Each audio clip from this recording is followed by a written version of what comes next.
Good morning, everyone, and welcome along to the Blood Red channel for our Liverpool Transfer Daily show, where we bring you all the latest transfer news surrounding the Reds. My name is Patrick Smith, playing the role of producer turned host today, and I'm delighted to be joined by Liverpool.com's James Martin. James, how you doing? Yeah, very well, thank you. And yourself? Yeah, not too bad, not too bad. Well, let's get stuck right in. We've spent pretty much the entire summer, in my memory, talking about the midfield. Every week, the Reds are seemingly linked to the new solution, if you want to call it that. It's an ever-increasing problem, if you want to call it that, in midfield depth. Typically, this has been dismissed, and, Klopp's made it clear he doesn't want to sign the midfielder. But Thiago is now going to be out for 6 weeks, or up to 6 weeks, and the rumours really are hotting up once again, aren't they? So, James, once again, back at the forefront of these rumours is Sporting Lisbon's Matheus Nunes, Brazilian-born Portuguese midfield sensation. So what's the latest news on this front, and can you see a deal being struck? Yeah, like you say, I mean, the problem was in very much inverted commas at the start of the window. Maybe it's becoming a little bit more real now as the injuries mount up. I think that does increase the likelihood of some deal of this kind being struck. I still say it's probably slightly. It's more likely than not that nothing happens, in the sense that, Klopp has said many times he's happy with the existing options. He doesn't want to sign someone in a panic as a short-term buy. But if there was some movement to happen, I wouldn't be surprised if it was someone like Nunes. His age profile is not wildly off for what FSG like to look at typically. He does plug what is becoming an ever-increasing gap, in the sense that Thiago's out for, I think the Athletics said this morning, up to 6 weeks. That could be potentially up to 9 Liverpool games, which is not ideal. Curtis Jones is currently out as well. There's injuries mounting up in that area of the pitch. I wouldn't be surprised if Nunes is a player that Liverpool like. I wouldn't be surprised if they're looking more seriously at re-entering the market. Whether you add those two things together to decide we're signing Nunes, well, time will tell. That's the thing. We know the recruitment staff, and Jurgen Klopp, you said, they're not reactionary buyers. They do not panic buy. They buy their time, wait for the right player at the right time, and strike a deal, when it's perfect. But regardless of the situation at the moment, would Nunes be a good addition to the midfield? Because, most Liverpool fans won't typically know how good he actually is. So what can you tell us about the player? And do you think it'd be a good signing, regardless whether there are these problems in midfield that have started happening? Well, I think that's the box that has to be ticked, in the sense that it would have to be a good signing, like you say, regardless of the injury problems, that FSG would have to decide, even once everyone's back, this is a player we still want in the team. We were saying similar on the morning stream yesterday about other midfielders who have been linked. I think Nunes is one who could potentially tick that box. He's well rated. It's not as if it's a name that's been plucked out of thin air because of the midfield issues. We'll maybe come to names of that sort later when discussing Manchester United's business. But it is a name that makes sense in its own right.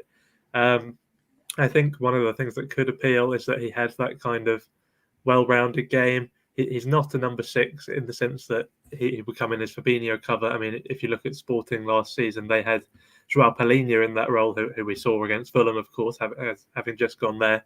He looked quite impressive for what that's worth. But Nunes a little bit younger than him, a little bit more kind of versatile, all action. He'll get further forward, but he will put in the defensive work. In other words, a pretty typical Klopp midfielder in that sense, in terms of what he likes from those midfielders. It by all accounts started the season well. I can't say I've watched him, but saw a tweet from Zach Lowy, who is a Portuguese league aficionado, and he said he put in a really monstrous performance, like one of the best he's seen from him. So he's currently on form. More longer term, looks like he has attributes that Liverpool would like. I can't tell you too much more than that, but it's not a link that surprises me, put it that way. Yeah, Joao Palhinha was always brilliant for Fulham at the weekend. If Nunes is supposedly better than him, he must be some player. Keep your comments coming in, everyone. Though we've got one here from Bruce, which is a number of league starts Thiago's made in the last 6 seasons: 12, 26, 16, 2, 11, 15.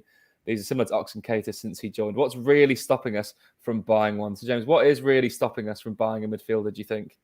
Well, optimists would say Jude Bellingham, potentially. If there's 2023 plans, then, we've seen that FSG don't like being rushed. Luis Diaz is maybe the exception, but that was because Spurs were coming in so strongly to sign him. When you look at someone like Konate, I think that's a more accurate model of what was going on. Liverpool had him lined up for a little while, and they weren't prepared to go early in January until right up on deadline day when they realised just how bad the crisis had become. And even then, they weren't looking particularly long term with Kabak and Davies. Kabak obviously left without the loan being made permanent, and Davies left without playing a single game for the club. So, yeah, I think FSG do get these long term plans in their head and don't necessarily want to shift from them. So I think they will have this shortlist for 2023, which Bellingham will no doubt be top of. There'll be other options in that mix, I'm sure, but I can only imagine that that's the overriding reason for not making a midfield signing now. But yeah, I certainly take the point made in terms of it's not like this is a freak injury crisis. The fact is that most of the options in that midfield are susceptible to niggles like that, to issues like that. So yeah, it's something that needs to be looked at, whether that's now or whether Klopp and the team think that we can get through one more season and then address it next summer. Yeah, well, definitely. I'm one of those in the hopeful, optimistic camp that Bellingham 2023 does happen.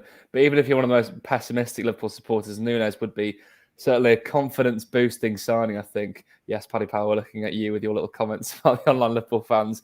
But let's move on, James, because someone who, quite frankly, be a disaster signing who's been linked with Liverpool a few times this summer, shockingly, is Adrien Rabiot. And we've mentioned him a lot on the morning streams. He's not had the most popular reception amongst Liverpool fans, but he's now being linked with Man United after their deal for Frenkie de Jong basically fell through. I think Frenkie de Jong's decided to risk jail time over a contract dispute than join Man United.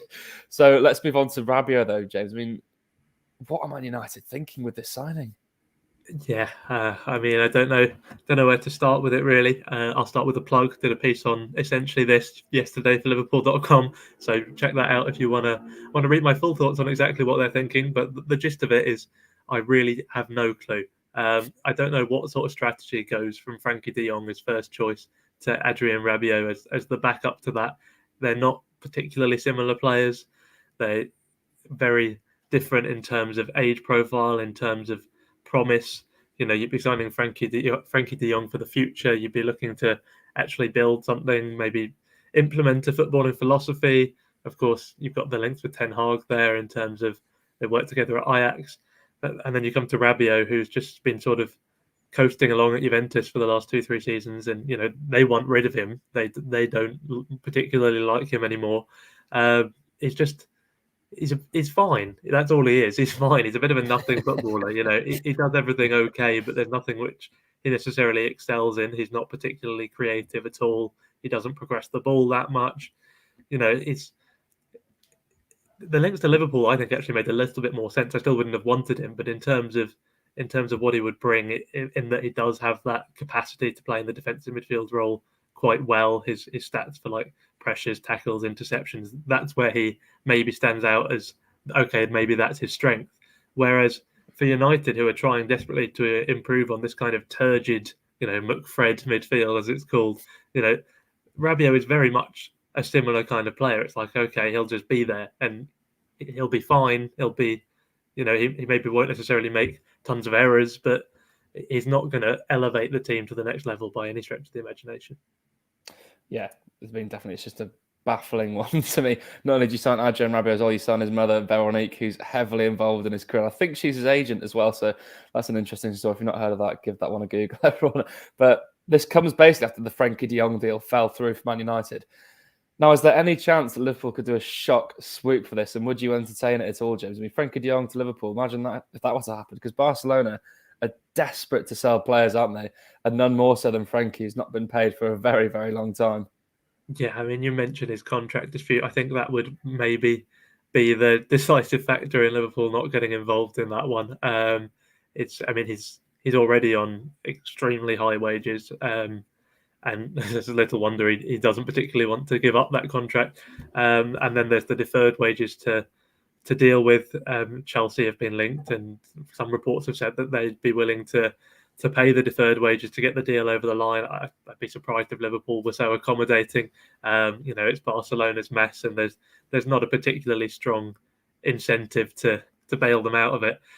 Obviously, he's a very good midfielder, and you know, when a very good midfielder becomes available in the middle of a midfield crisis, then there's going to be links. And I understand why people think it would be would be good, and it would certainly be fun to rub it in the faces of United in that way, because I'm sure he'd be far more eager to come to a club regularly challenging for the Champions League than one who's not even in it. So yeah, it's a plausible deal in terms of persuading De Jong, but yeah, I can't necessarily see it happening.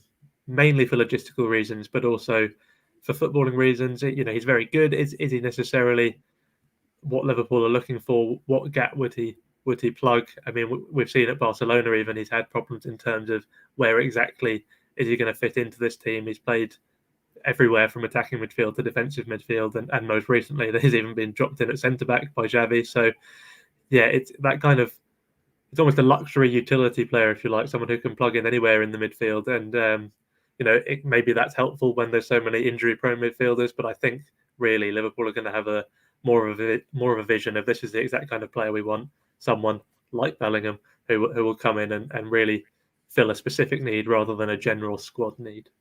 Yeah, that's in the profile they need, is someone of Bellingham. Maybe Nunes is a slightly, not worse, but not as effective version, I'll say, of Jude Bellingham's player profile, rather Frenkie de Jong, a bit more like Thiago. But it's certainly going to be an interesting one. And to me, it feels like this midfield debate is one that's going to probably rage 12, maybe even 18 months.